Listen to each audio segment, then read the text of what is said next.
जय Jagannath. Hello friends, आज ये वीडियो आम +3 fourth semester history honours major paper 10 आम यूनिट 1 ठारू 4 विक्रम देव यूनिवर्सिटी पिलांग आम माराथन क्लास डिस्कसन करवा। तो सबू जाक 1 मार्क क्वेश्चन आंसर आम ये डिस्कसन करवा।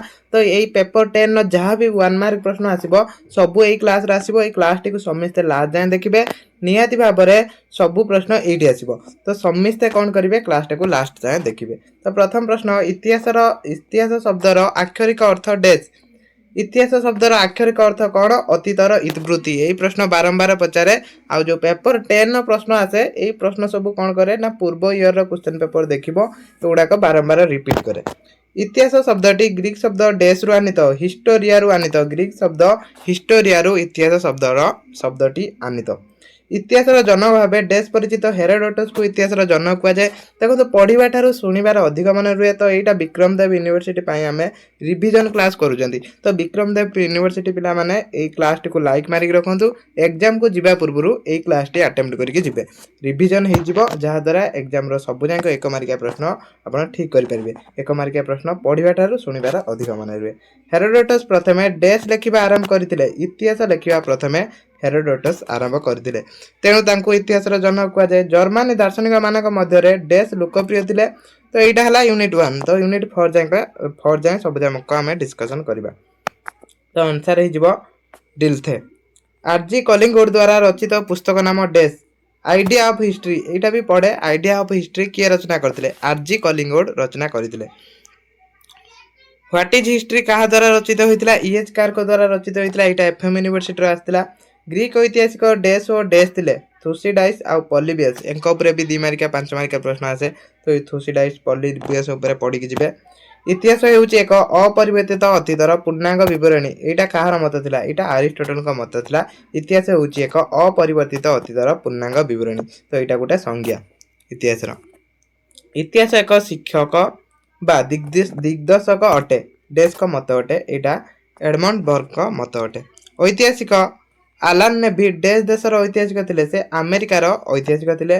डेस इतिहास को समर्थन कर विपक्षवादी किए? भोल्टेयर। एटा सी कौन करते? समर्थन करुनथिले। डेस का मत अनुसार इतिहास एक विज्ञान। JB बोरिंग का मत अनुसार घटना प्रभाव एवं बौद्धिक प्रगति संपर्कित लिखित विवरणी होउची इतिहास। एटा डेस कर मत थिला। कार मत थिला? राप्सन कर मत थिला। इतिहासर सर्वोत्कृष्ट संज्ञा डेस प्रदान करथिले? किए प्रदान करथिले?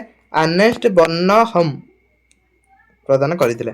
डेस माने सर्वप्रथम इतिहास संज्ञा निरूपण करथिले। एई प्रश्नटा आसेनी को माने ग्रीसियो माने एटा भी बारंबार पचारे। तो जोड़ा पचारे बारंबार से गुडा मु मार्क करे देउची एटी। तो क्लास टी समस्ते यूनिट 1 ठार 4 जाय देखंतु। एटा रिवीजन क्लास। एटा जदी फुल अटेम्प्ट करूचंती तो एग्जाम रो नियति भाबरे भलो करि परिबे। या पर 2 मार्क 5 मार्क आंसर भी हम डिस्कशन करबा। डेस जने वैज्ञानिक ऐतिहासिक भाव में इतिहास प्रसिद्ध किए? थुसीडाइडस जने वैज्ञानिक इतिहासक भाव में प्रसिद्ध थे। डेस आधुनिक राजनीतिक ऐतिहासिक अटंती किए? गिबन आधुनिक राजनीतिक ऐतिहासिक अटंती। इंग्लैंड समाज विज्ञानी डेस थे? ट्रेभेलियन थे। इंग्लैंड समाज विज्ञानी ट्रेभेलियन को द्वारा रचित पुस्तक डेस कोटा? Social history of England. एटा ट्रेभेलियन को द्वारा रचित होता। डेस जुग ठारू अर्थनैतिक इतिहास प्रगति आग्रह सृष्टि होता। वणिकवाद जुग ठारू। हिस्ट्री ऑफ इटाली डेस को द्वारा रचित। यहाँ किए रचना करते? यहाँ भी पढ़े प्लस यही प्रश्नटा भी पढ़े। ये दुटा टी अधिक पढ़े। ग्युसियाधिनी यहाँ रचना करते। ग्युसियाधिनी।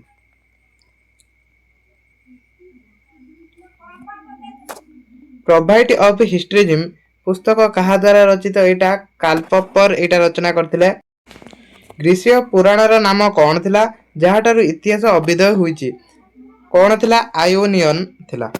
ग्रीसीय मानक ज्ञानर देवी क्या कहुए? ग्रीसीय मानक ज्ञान देवी किए थे? मूसे थे। तो ये देखो जो गुड़ा इंपोर्टाट प्रश्न अच्छी ये मुझे मार्क करुँची। यहाँ गोटे इंपोर्टाट प्रश्न अच्छी इतिहास विज्ञान भाव में किए दृढ़ समर्थन करते? EH कार दृढ़ समर्थन करते। तापर यहाँ भी पढ़ी पारे हिस्ट्री ऑफ इटाली क्या द्वारा रचित। तो एति पढ़े जो गुड़ा इंपोर्टाट प्रश्न अच्छी। जावा यूनिट 2 को प्रथम यूनिट आम डिस्कसन करें 1 मार्क प्रश्न सब MCQ आसने भी करेंगे। सहित डेस प्रश्न आसने भी यहाँ करेंगे।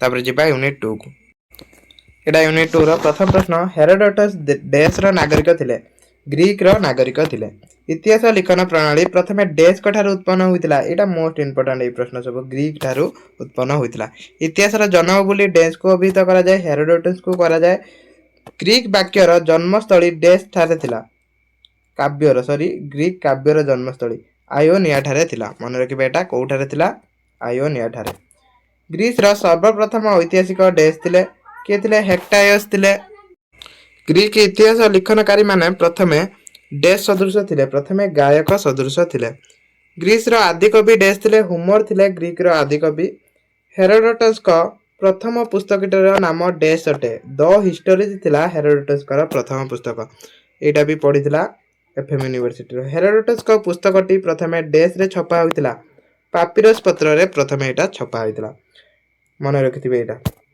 डेश शासन व्यवस्था स्पष्टा रे प्रचलित थिला स्पार्टा रे को शासन व्यवस्था गोष्ठी तंत्र प्रचलित थिला गणतंत्र शासन व्यवस्था डेश रे प्रचलित थिला एथेंस रे गणतंत्र प्रचलित थिला स्पार्टा रे राजतंत्र प्रचलित थिला लिखिबे राजतंत्र गोष्ठी तंत्र लिखिबेनी राजतंत्र लिखिबे तापरे थुसिडाइडस डेश रे जन्म ग्रहण करथिले कोठी एथेंस रे जन्म ग्रहण करथिले न्याय बांछनीय ठारू उत्तम अटे यह डेश कर उक्ति थिला एटा थुसिडाइडस कर उक्ति थिला डेश प्रथमे किपरि ओ काहेकि अनुसंधान करथिले एटा भी बारंबार पचारे थुसिडाइडस कोन करथिले किपरि ओ काहेकि अनुसंधान करथिले डेश डेलियन संघर नेतृत्व नैथिले एथेंस नैथिला डेलियन संघर नेतृत्व डेश प्रत्यक्षवाद नियमर प्रतिष्ठाता अगस्ट कम्ते प्रत्यक्षवाद नियमर प्रतिष्ठाता डेश थुसिडाइडस कर कृति को पुस्तक रे प्रकाश करथिले किए हेलेनिका प्रकाश करथिले तापर 19 नंबर प्रश्न डेश होचंती सर्वप्राचीन रोमियो ऐतिहासिक किए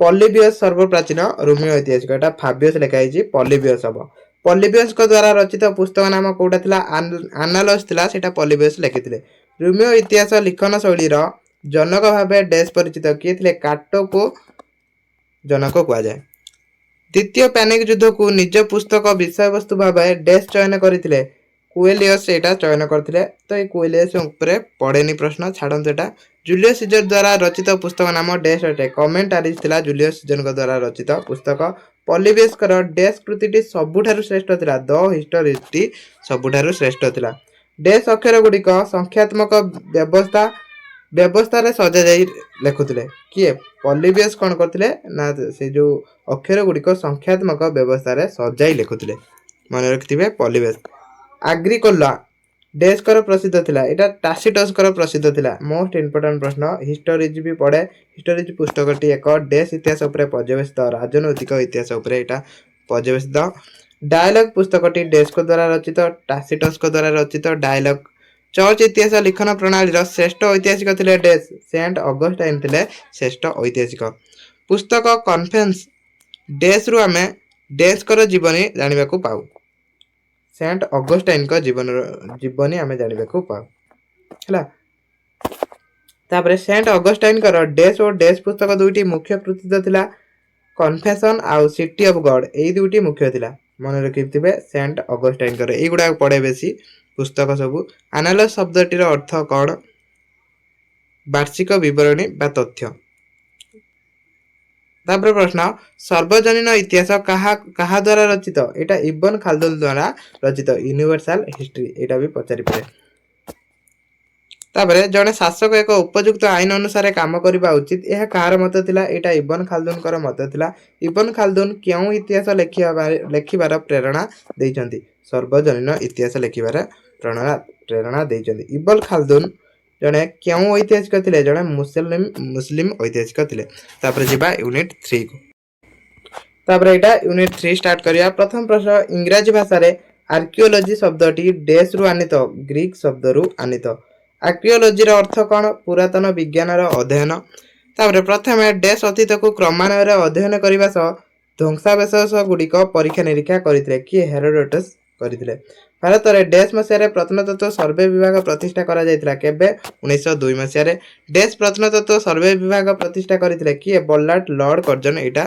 प्रतिष्ठा करथिले हरप्पा सभ्यता संधान डेश मसिया रे मिलितिला 1921-22 मसिया रे मिलितिला डेश और डेश भारत रा प्रत्नतत्वविद थिले राखल दास बनर्जी आ दयाराम साहनी थिले ए दि जण ଡେସ୍ ହେଉଛନ୍ତି ପ୍ରତ୍ନତତ୍ତ୍ୱର ଜନକ ୱିଲିୟମ କନିଂଟନ। ତ ଏଇଟା ମୋଷ୍ଟ ଇମ୍ପୋର୍ଟାଣ୍ଟ ପ୍ରଶ୍ନ, ଏଇଟା ପଢିପାରେ, ଏଇଟା ଭଲ କିନି ପଢିଥିବେ। ଜନ୍ ଆର୍ବ୍ରେଙ୍କ ଦ୍ୱାରା ରଚିତ ପୁସ୍ତକ ନାମ ଡେସ୍ ଥିଲା, କୋଉଟା ଥିଲା? ମୋନୁମେଣ୍ଟ ବ୍ରିଟାନିକ। ତାପରେ ଡେସ୍ ପ୍ରତ୍ନତତ୍ତ୍ୱର ବୈଜ୍ଞାନିକ ପ୍ରଣାଳୀ ଅନୁସାରେ ଅଧ୍ୟୟନ କରିଥିଲେ ୱିଲିୟମ ପ୍ଲେଣ୍ଡର। ତାପରେ ଡେସ୍ କୁ ଶିଳାଲିପିର ଯୁବରାଜ ବୋଲି କୁହାଯାଏ। ଅଶୋକକୁ ଶିଳାଲିପିର ଯୁବରାଜ କୁହାଯାଏ। ମୁଦ୍ରାକୁ ଅଧ୍ୟୟନ କରିବା ଡେସ୍ କୁହାଯାଏ, ମୁଦ୍ରା ତତ୍ତ୍ୱ କୁହାଯାଏ। ନୂର ଅର୍ଥ କଣ? ମାନବ। ଅନ୍ଥୋପୋଲୋଜି ଶବ୍ଦଟି ଡେସ୍ ଶବ୍ଦ, ଏଇଟା ଗୋଟେ ଗ୍ରୀକ ଶବ୍ଦ, ମନେ ରଖିଥିବେ এই ପ୍ରଶ୍ନ ସବୁ। ଡେସ୍ ମାନବ ପ୍ରଥମେ ଲିପି ଉଦ୍ଭାବନ ଓ ବ୍ୟବହାର କରିଥିଲେ ପ୍ରାକ୍ ଇତିହାସର ମାନବ ବା ପ୍ରାକ୍ ଐତିହାସିକ ମାନବ। ଚାର୍ଲସ ଡାରୱିନଙ୍କ ଦ୍ୱାରା ରଚିତ ପୁସ୍ତକ ନାମ କଣ ଥିଲା? ଦ ଡେଜେଣ୍ଟ ମ୍ୟାନ। ତାପରେ ଅରିଜିନ୍ ଅଫ ସ୍ପିସ୍ ପୁସ୍ତକ ଡେସ୍ଙ୍କ ଦ୍ୱାରା ରଚିତ ହୋଇଥିଲା, ଚାର୍ଲସ ଡାରୱିନଙ୍କ ଦ୍ୱାରା ଏଇଟା ରଚନା କରାଯାଇଥିଲା। ଲିଖିତ ଇତିହାସ ପୂର୍ବ ଅବସ୍ଥାକୁ ଡେସ୍ କୁହାଯାଏ, ପ୍ରାକ୍ ଇତିହାସ କୁହାଯାଏ। ତାପରେ 19 ନମ୍ବର ପ୍ରଶ୍ନ, ପ୍ରିନ୍ସିପଲ ଅଫ ସାଇକୋଲୋଜି ପୁସ୍ତକ ଲେଖକ ଡେସ୍ ଥିଲେ, କିଏ ଥିଲେ? ୱିଲିୟମ ଜୋନ୍ସ ଥିଲେ। ସୁମେରିଆ ମାନଙ୍କ ଗ୍ରନ୍ଥ ନାମ ଡେସ୍ ଥିଲା, ଗାଲଗାମେଶ ଥିଲା। ବୁକ୍ ଅଫ ଡେଟ୍ ଡେସ୍ ମାନଙ୍କର ଗ୍ରନ୍ଥ, ଏଇଟା ମିଶରୀୟ ମାନଙ୍କର ଗ୍ରନ୍ଥ ଥିଲା। ଫିରଦୋଷୀ ଡେସ୍ ଗ୍ରନ୍ଥର ରଚୟିତା ଥିଲେ, ଶାହାନାମାର ରଚୟିତା ଥିଲେ। ଡିଭାଇନ କମେଡି ଡେସ୍ଙ୍କ ଦ୍ୱାରା ରଚନା କରାଯାଇଥିଲା, ଏଇଟା ମୋଷ୍ଟ ଇମ୍ପୋର୍ଟାଣ୍ଟ, ଅଲି ଘୋର ଦାନ୍ତେଙ୍କ ଦ୍ୱାରା ରଚନା କରାଯାଇଥିଲା। ଡେସ୍ ହେଉଛନ୍ତି ରାଜନୀତି ବିଜ୍ଞାନର ଜନକ, ଆରିଷ୍ଟଟଲ ହେଉଛନ୍ତି ରାଜନୀତି ବିଜ୍ଞାନର ଜନକ। ଅତୀତ ଇତିହାସକୁ ରାଜନୀତି କୁହାଯାଏ। ଡେସ୍ଙ୍କ ମତ, ଏଇଟା କାହାର ମତ? ଫ୍ରିମ୍ୟାନଙ୍କ ମତ ଥିଲା। ଇତିହାସ ଓ ସମାଜଶାସ୍ତ୍ର ଉଭୟ ମାନବ ଡେସ୍ ଅଧ୍ୟୟନ ସହିତ ସମ୍ବନ୍ଧିତ ଅଟେ, ମାନବ ଆଉ ସମାଜ ଅଧ୍ୟୟନ ସହିତ ସମ୍ବନ୍ଧିତ ଅଟେ। ତ ଏତିକି ଥିଲା ଇମ୍ପୋର୍ଟାଣ୍ଟ ପ୍ରଶ୍ନ, ଆଉ ଯାହା ବି ଅଛି ଏଠି ଆଉ ବେଶୀ ଇମ୍ପୋର୍ଟାଣ୍ଟ କ୍ୱେଶ୍ଚନ୍ କିଛି ନାହିଁ। ତାପରେ ୟୁନିଟ୍ 4 ଲାଷ୍ଟ ୟୁନିଟ୍କୁ ଯିବା। ତ ଏଟା ହେଲା ୟୁନିଟ୍ 4, ଯୋଉଟା ଲାଷ୍ଟ ୟୁନିଟ୍। ଇତିହାସ ରଚନାରେ ଡେସ୍ ଉପାଦାନ ଆବଶ୍ୟକତା ରହିଛି, ଲିଖିତ ଉପାଦାନର ଆବଶ୍ୟକତା ରହିଛି। ଡେସ୍ ଉଭୟ ପ୍ରାଥମିକ ଓ ଦ୍ୱିତୀୟ ଉପାଦାନ ଭାବରେ ବ୍ୟବହାର କରାଯାଇପାରେ। ଆତ୍ମଜୀବନୀକୁ ଡେସ୍କୁ ପ୍ରାଥମିକ ଉପାଦାନ ଭାବରେ ନିଆଯାଇଥାଏ। କାହାକୁ? ଲିଖିତ ଉପାଦାନକୁ ପ୍ରାଥମିକ ଉପାଦାନ ଭାବରେ ନିଆଯାଏ। ଡେସ୍କୁ ଏକ ଗୁରୁତ୍ୱପୂର୍ଣ୍ଣ ମୌଳିକ ଉପାଦାନ ଭାବରେ ଗ୍ରହଣ କରାଯାଏ। କାହାକୁ? ପୁସ୍ତକକୁ। ତାପରେ decline and fall of the Rome empire ପୁସ୍ତକଟି ଡେସ୍ଙ୍କ ଦ୍ୱାରା ରଚିତ, ଏଇଟା ଏଡୱାର୍ଡ ଗିବନଙ୍କ ଦ୍ୱାରା ରଚନା କରାଯାଇଥିଲା। ଡେସ୍ ଶିକ୍ଷା ବ୍ୟବସ୍ଥାର ମୁଖ୍ୟ ଅଂଶ ଥିଲା। ଲିଖନୀ ଶିକ୍ଷା ବ୍ୟବସ୍ଥାର ମୁଖ୍ୟ ଅଂଶ ବା ଅଙ୍ଗ ଥିଲା। ବିଭିନ୍ନ ପରିପ୍ରେକ୍ଷୀ ଓ ଉପାୟରୁ ତଥ୍ୟ ଡେସ୍ ସଂଗ୍ରହ କରିଥାଏ। କଣ? ମୌଖିକ ଇତିହାସ ସଂଗ୍ରହ କରିଥାଏ। ପ୍ରାଚୀନ ଯୁଗ ଇତିହାସ ଜାଣିବାକୁ ହେଲେ ଡେସ୍ ପରମ୍ପରା ଉପରେ ନିର୍ଭର କରିବାକୁ ପଡ଼ିଥାଏ, ମୌଖିକ ପରମ୍ପରା ଉପରେ ନିର୍ଭର କରିବାକୁ ପଡ଼ିଥାଏ। ପ୍ରାକ୍ 1970 ମସିହା ଠାରୁ ବ୍ରିଟେନ ମୌଖିକ ଇତିହାସ ବିକାଶ ଡେସ୍ ଅଧ୍ୟୟନ ଭାବରେ ଘଟିଥିଲା, ଲୋକଗଳ୍ପ ଅଧ୍ୟୟନ ମାଧ୍ୟମରେ ଘଟିଥିଲା। ତ ଏଠି ଯାହା ବି କିଛି ପ୍ରଶ୍ନ ଅଛି ଏଗୁଡ଼ା ସମସ୍ତେ ଟିକେ ଟିକେ ପଢ଼ି ନେବେ, ତ ଏଇ ପ୍ରଶ୍ନରୁ ହିଁ ଆସିବ। ଯଦି ଆପଣଙ୍କର MCQ କ୍ୱେଶ୍ଚନ୍ ଆନ୍ସର ଦରକାର ତ ଟିକେ କମେଣ୍ଟ କରିବେ, ଆମେ MCQ ବି ଡିସ୍କସନ୍ କରିବା। କ୍ଲାସ୍ 8 ରଖୁଛି। ଜୟ ଜଗନ୍ନାଥ।